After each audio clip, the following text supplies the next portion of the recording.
Hello வணக்கம், welcome to Sudhasri kitchen. இன்னைக்கு நாம் பார்க்க போகிறது மாங்காய். மாங்காவில் எப்படி சைட் டிஷ் இது தயிர் சாதத்துக்குலாம் வச்சு சாப்பிடலாம், நல்லா இருக்கும். எப்படி செய்யப்படுன்னு பார்க்கலாமா? ஒன்று ரொம்ப சிம்பிளுங்க. முதல்ல மாங்காய் குட்டி குட்டி அப்படி கட் பண்ணி வச்சுக்கணும். சின்ன வெங்காயம் இது மாதிரி கட் பண்ணி வச்சுக்கிறீங்க.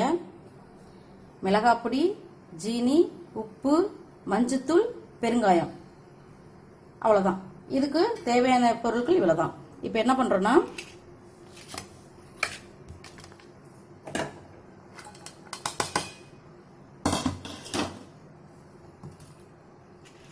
இப்போ அரைஞ்சி வச்ச மாங்காய் இருக்குல்ல, வேணும்னதான் அரைஞ்சி வச்சிருக்கேன் மாங்காவை. அந்த மாங்காவில் இந்த சின்ன வெங்காயம் போட்டிருக்கேன்.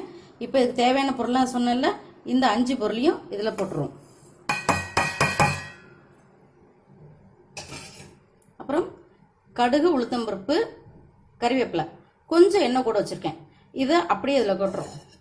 தாளிச்சு வச்சிருக்கேன்.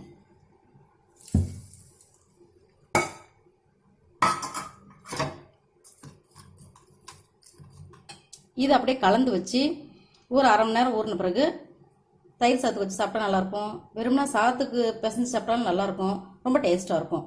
இதை ட்ரை பண்ணி பாருங்க. இப்போ இந்த மாங்காய் சீசன் கிடைக்குது இல்லையா, இப்போ செஞ்சோம்னா ரொம்ப சூப்பராக இருக்கும். பிள்ளைங்க ரொம்ப விரும்பி சாப்பிடுவாங்க. ஓகே, உங்களுக்கு இந்த டிஷ் பிடிச்சிருந்துச்சுன்னா சேனலை சப்ஸ்கிரைப் பண்ணுங்கள், ஃப்ரெண்ட்ஸுங்களுக்கு ஷேர் பண்ணுங்கள், வீட்டில் எல்லாருக்கும் செஞ்சு கொடுங்க. தேங்க்யூ. இதை மாதிரி வந்துடும். பார்க்கும்போதே சாப்பிடணும் போல இருக்கா? சீக்கிரம் செய்ய ஆரம்பிங்க. ஓகே.